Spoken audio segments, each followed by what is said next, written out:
My name is Owen Symes, and welcome to The Copagandists, a podcast about cop shows and the people who make them. Last time, we covered Dragnet's merit and legacy as a piece of art, a story, something that roused audiences emotionally. This time, we're going to focus on its commercial performance, its legacy as something that roused corporations financially. Because really, isn't that the most important thing for art to do?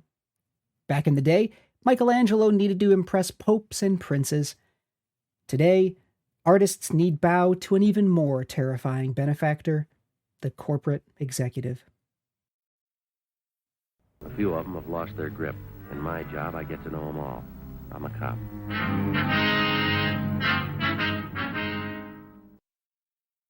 Now, we should start at the onset by reminding ourselves that we individual viewers were not the primary audience for network television. The point of creating network TV content, and this remains true for any ad-supported service operating today, was to lure audience attention, measured in ratings. The higher a show's ratings, the more people watched, at least in theory, and the more people that watched, the more stations could justify charging advertisers to air their commercials. The real audience for network TV, therefore, was advertisers. As one executive put it at the height of network power, "The primary purpose of American television as it's presently constituted is to deliver an audience to an advertiser. Quality, style, content, these are all matters of subjective taste, and they are important only as they relate to the rise and fall of the ratings, which are the yardstick by which television time is sold." Now here's as good a place as any to present you with a few Dragnet commercials. Now, because Dragnet began airing in the early days of television, it still had an individual sponsor, as opposed to relying on multiple advertisers to fill out the commercial airtime. As we discussed in our episode on the birth of TV, the practice of individual sponsorship would fall out of favor as the 1950s wore on, replaced by multiple advertisers competing for time. In Dragnet's case, the show sponsor was Liggett and Myers Tobacco Company, specifically their Fatima and Chesterfield cigarette brands. Now, please enjoy Jack Webb selling them to you.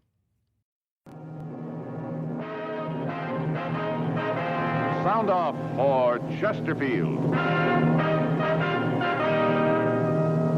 Chesterfield.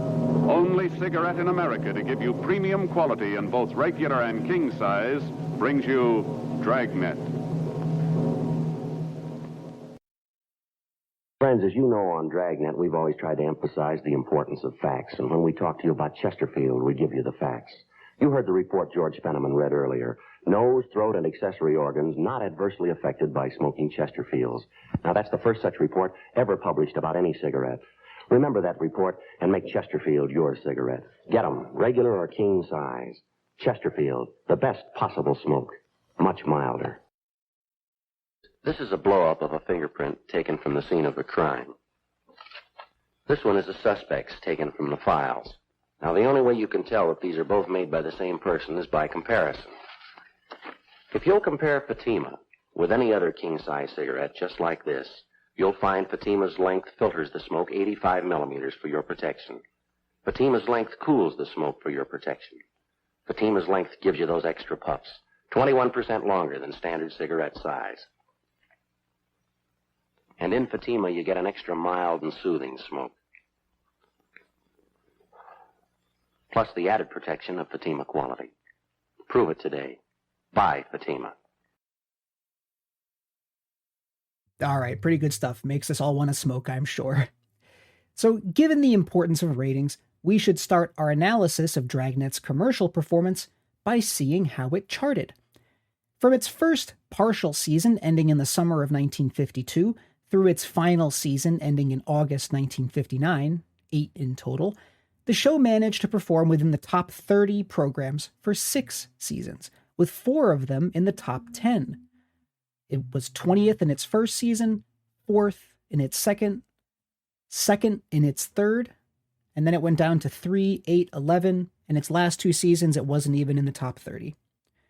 So it peaked at number 2, in overall performance. There was a week early on when it did actually hit number one. It crept right above I Love Lucy. But as far as sustained ratings performance goes, it never got above the number 2 slot. Now, this gives us a decent starting point from which to chart the show's commercial life. It began as a decently rated radio adaptation, quickly rocketed to the top of the charts, and then witnessed a gradual decline with a precipitous drop in its final years. Now, this is only part of the story, of course. First, because ratings were not yet the be-all and end-all of television formulation.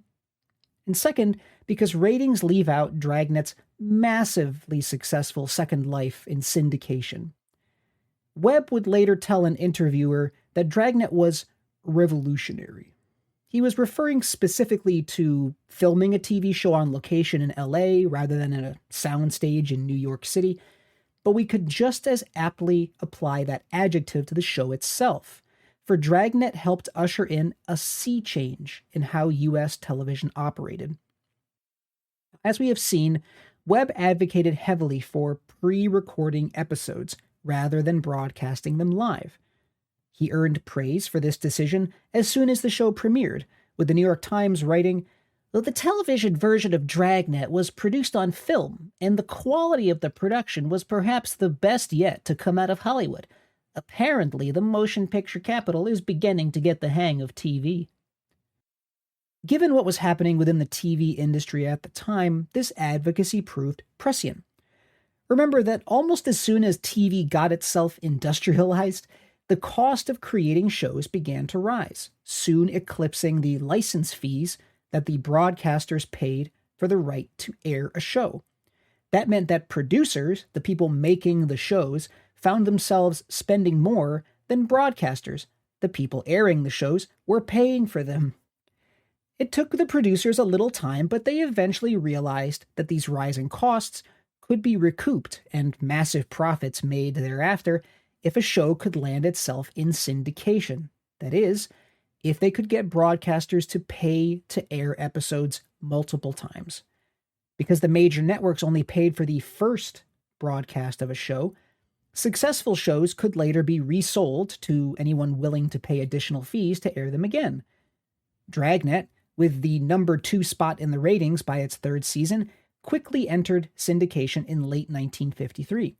Because new episodes were still in production, these old episodes were rebranded to avoid confusion, first as The Cop, but more commonly under the name Badge 714. That was Joe Friday's badge number. It may seem obvious today when streaming platforms shell out big bucks to get old standards like Seinfeld, which is on Netflix, or Hercules: The Legendary Journeys, which is on Prime Video.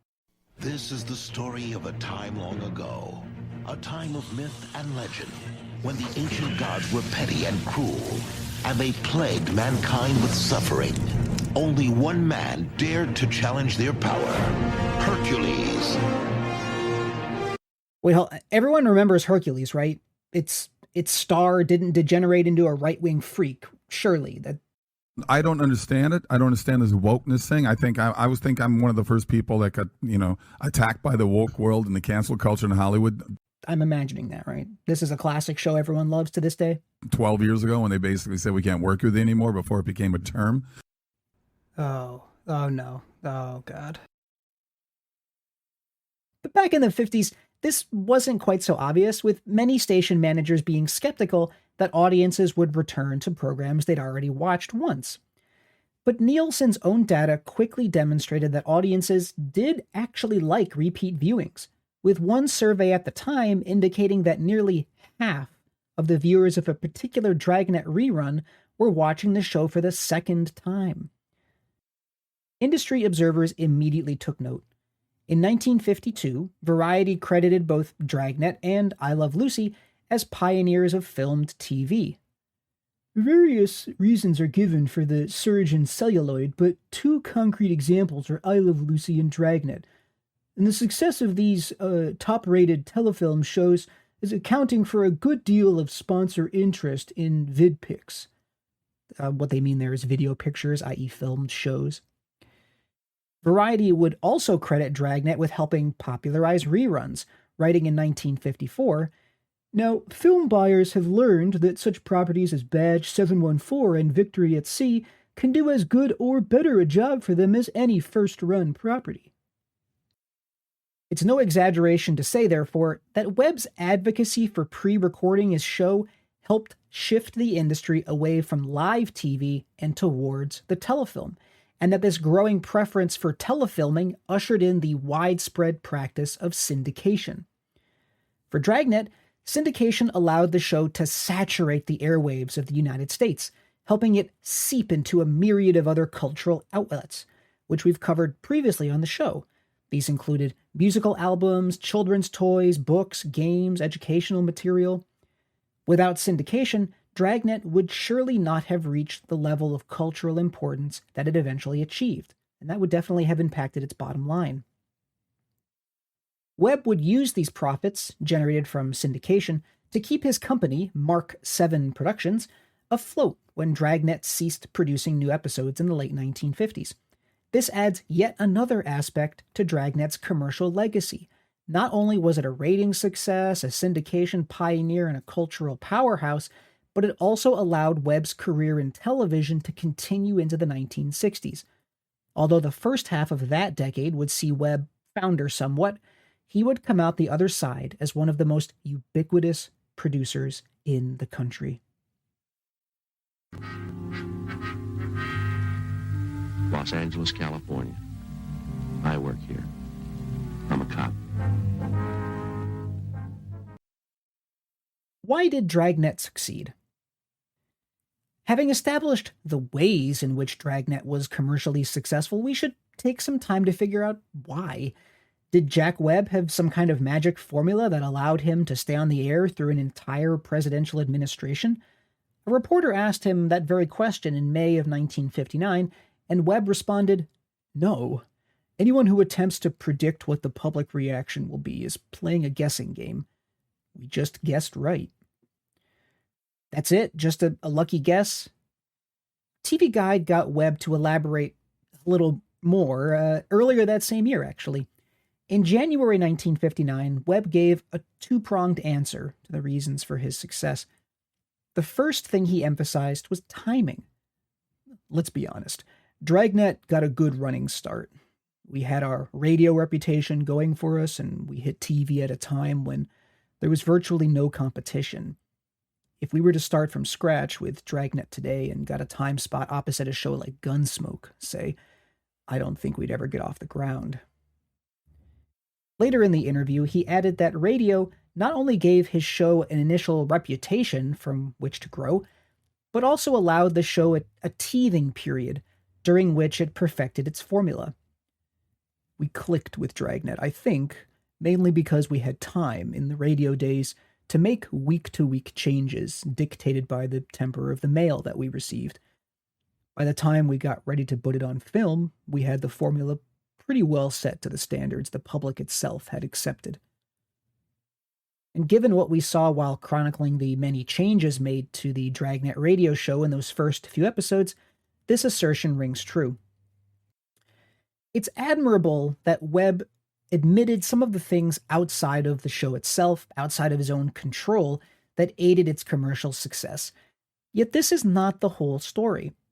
We've delved into the effort and craft that Mark 7 Productions poured into Dragnet's construction. Recognizing the artistic merit of the finished product, as we did in the last episode, we are compelled to add to Webb's own account that he did produce a show of quality, and a unique one as well, one that obviously scratched a major dramatic itch for viewers at the time. But what was this artistic appeal? What was it tapping into? Paul A. Jorgensen, writing in Film Quarterly in 1958, pointed out that while there were already plenty of crime shows around, Dragnet stood out because of its emphasis on questions. He identified this dialogue-centeredness as the crux of the show's appeal to viewers. Instead of concentrating on the techniques of detecting criminals or the exciting ways in which desperados are brought to bay, Webb devotes most of the strictly criminological parts of his program to the questioning of suspects and witnesses, probably the most important legacy from his radio program. Approximately 60% of the dialogue on the show, according to one estimate, consists of questions. It is, I believe, in this questioning, and not merely in its realism, that the basic strategy of Dragnet is to be found. He would further assert, through the casual but relentless progress of this questioning, Dragnet achieves a high degree of tension, an unperceived, natural artistry of construction, far more telling than crime programs in which only the conscious facts of the guilt are hunted down. Scholar Claudia Calhoun broadened her analysis of the show's appeal, written in the 2020s, to include a combination of authenticity, production value, and noir aesthetic, all of which set the show apart from its crime show competition and allowed the show to achieve a broader reach through reruns and syndication. The show's novelty and artistic vitality can certainly explain some of its initial success, but what caused it to rocket to the heights of I Love Lucy? In 1957, critic and pioneer in the study of popular entertainment, Raoul Denny, connected the show to the political landscape of the U.S. during the Eisenhower years. This was, after all, the first time in decades that the Democrats, for so long led by liberal President Franklin Roosevelt, were not dominant at the federal level. By way of example, in 1933, there were over 300 Democratic House reps compared to barely 100 Republicans. That ratio would continue through the end of the decade. Although their House majority would shrink during World War II, Democrats would only lose it completely in 1947. They regained this majority for much of the 1950s, but their congressional power never returned to its Depression-era heights.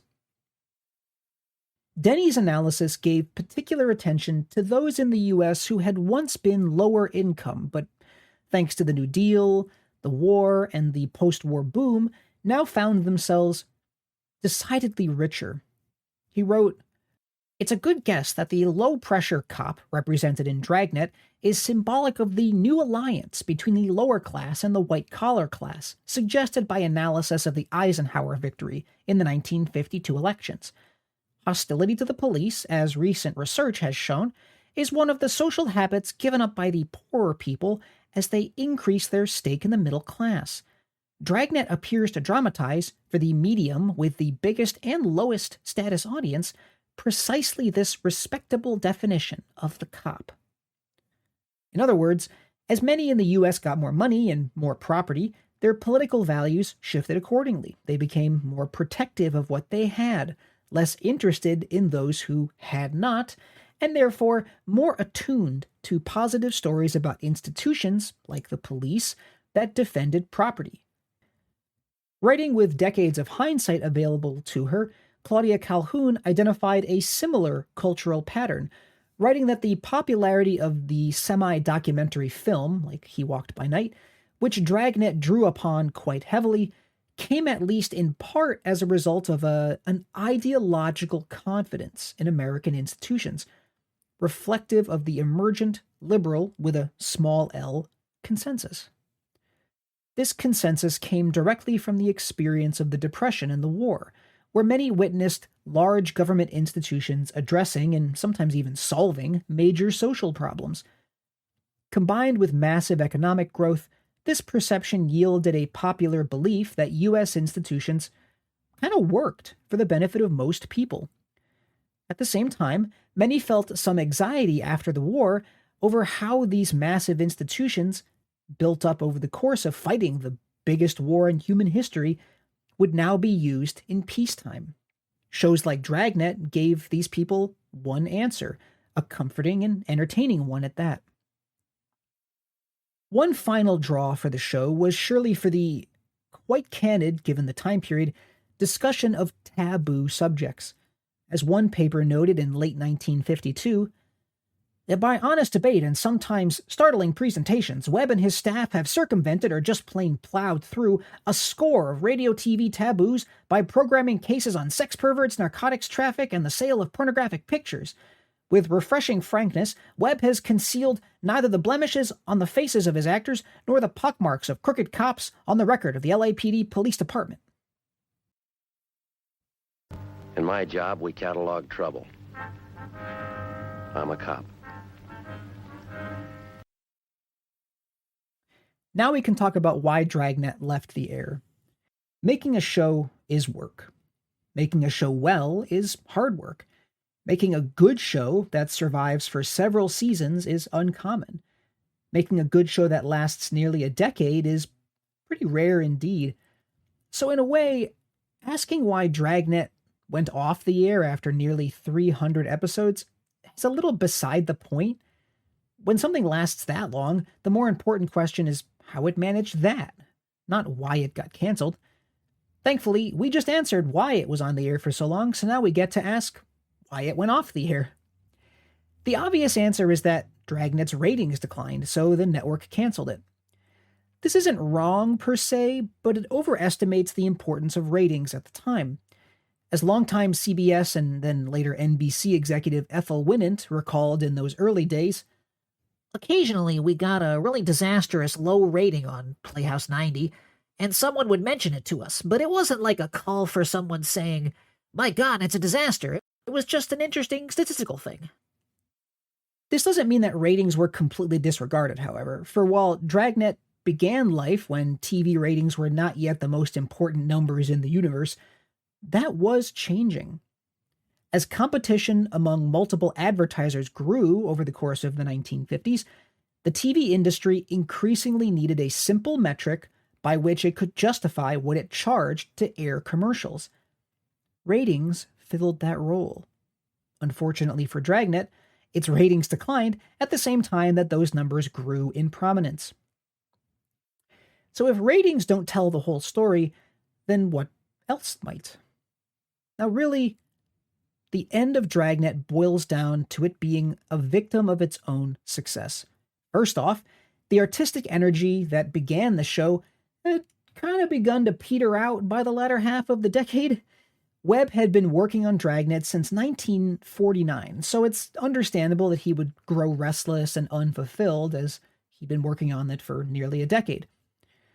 As the years wore on, he did try to branch out into some other projects like movies, for instance, Pete Kelly's Blues, 1955, which was about a Prohibition-era jazz singer, or The Drill Instructor from 1957, which Webb made in close cooperation with the U.S. Marines. Both these movies were successful, with Pete Kelly's Blues inspiring Webb to further creative endeavors. He released a jazz album of his own, You're My Girl, in 1958. You're my girl. The boys all know. You're my girl. I've told them so.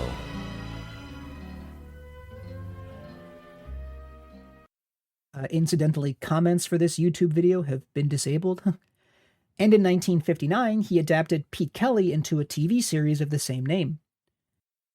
To accommodate this additional work elsewhere, Webb further streamlined the production of Dragnet, for instance using recently developed zoom lenses which allowed him to do his famed close-ups without actually moving the camera. This streamlined process allowed Webb to crank out more episodes at a time, but the quality did suffer. As scholar Michael Hyde summarized, not surprisingly, these episodes from the last two seasons would be the least impressive, both visually and dramatically, of the bunch. Webb was, frankly, taking shortcuts now, and the audience may have been beginning to notice. Next, the show's artistic merit and commercial success prompted many imitations, seeking to clone its formula and find success of their own. Some of the most notable imitators included The Man Behind the Badge, The Lineup, Highway Patrol, New Orleans Police Department, M Squad, Manhunter, and The Untouchables. Some, like The Lineup and M Squad, riffed on the show's lower-key realism. Others, like the very successful Highway Patrol, hyped up their own pulled from real cases bona fides while also cranking up the action. These shows posed a problem for Dragnet for two reasons. Whether successful or not, they did glut the airwaves with more cops, taking some of the uniqueness out of Dragnet's original premise as a crime show that centered the police. Second, since they competed with Dragnet within the same genre, they also drained its viewership. Of the various police procedurals to emerge after Dragnet, the The two most successful were Highway Patrol and The Untouchables. The former was one of the most successful independent productions of the decade, being made specifically for syndication rather than for one of the major networks. The latter, also a ratings powerhouse, proved so controversial as to make its way into the Congressional Record. These imitators, in turn, prompted a third issue, namely audience fatigue with the police procedural genre itself. This audience fatigue, combined with the controversies surrounding TV violence, particularly as depicted on The Untouchables, to shift the kind of TV that was being made. In the early 1960s, the new police procedurals that emerged, like The New Breed or Naked City, tried to be less action-oriented, less violent, and more, call it sociological, more interested in the intricacies of human behavior, why people committed crimes, and then how the police dealt with those people. But these shows, as good as they often were, didn't last very long. Instead, much of the 1960s was taken up with lighter action shows, like action comedies, you could call them, like The Man from U.N.C.L.E., which focused more on spies and international intrigue. Police procedurals almost died out altogether, except for reruns and syndication, only coming back in the latter half of the decade, and their popularity wouldn't return in full force until the 1970s. It's got a police department. And a city hall. This is where I work. I'm a cop. Writing 50 years after Dragnet's premiere, scholar Michael Hyde summarized the show's accomplishments. The list of firsts for Dragnet is monumental. It's the first series to be created, directed, and produced by its star, first television drama on film to be universally acclaimed by critics, first series to become a theatrical motion picture, television's first memorable opening theme, first series of any category to win an Emmy 3 years in a row, TV's earliest catchphrase, "All one are the facts, ma'am," first series to be revived for a second successful go-around. We've said much the same thing here, just put a little differently. Dragnet soared in the ratings, succeeded in syndication, and its commercial success influenced the development of the broader TV industry at the same time that it allowed Jack Webb's individual career as actor and producer to soldier onward into the 1960s. We'll get to Webb's later career someday, I promise. We haven't quite finished with the 1950s yet. We haven't talked about the most important of Dragnet's multivalent legacy, its effect on popular thought. But I think we need a little break from Webb, so next episode we'll focus on one of his imitators and spend some time over at Ziv Productions and their show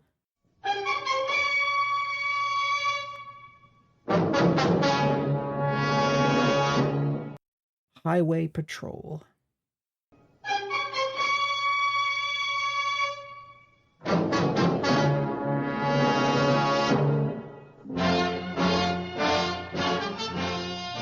Whenever the laws of any state are broken, a duly authorized organization swings into action.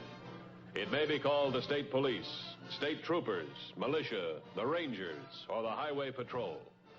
These are the stories of the men whose training, skill... Thanks for listening to this week's episode covering the commercial legacy of Dragnet. Sources are in the show notes below. You can find an essay version of this script, complete with detailed citations, on my Substack, substack.com @OwenSymes. You could also find me at Blue Sky, Owen-Symes, YouTube at Integral History, and you can check out my book, He Was Our Man in Washington, A History of the Obama Years. Music by Carl Casey at White Bat Audio. See you next time. What a pair. What a buy. Chesterfield King Size at the new low price. Chesterfield Regular. And what a pair this is. Hollywood starlets Jean and Joan Corbett. It's easy to see why we picked them for Chesterfield's Poster of the Month. Let's see what size Chesterfield Jean likes. I go for regulars. They're best for me because they have the taste and mildness I want. I agree with what Jean says about Chesterfields, except for the size. I've smoked king-size Chesterfields ever since they came out. Buy a carton at the new low price. Chesterfield King Size. Chesterfield Regular. They satisfy millions. They're best for you.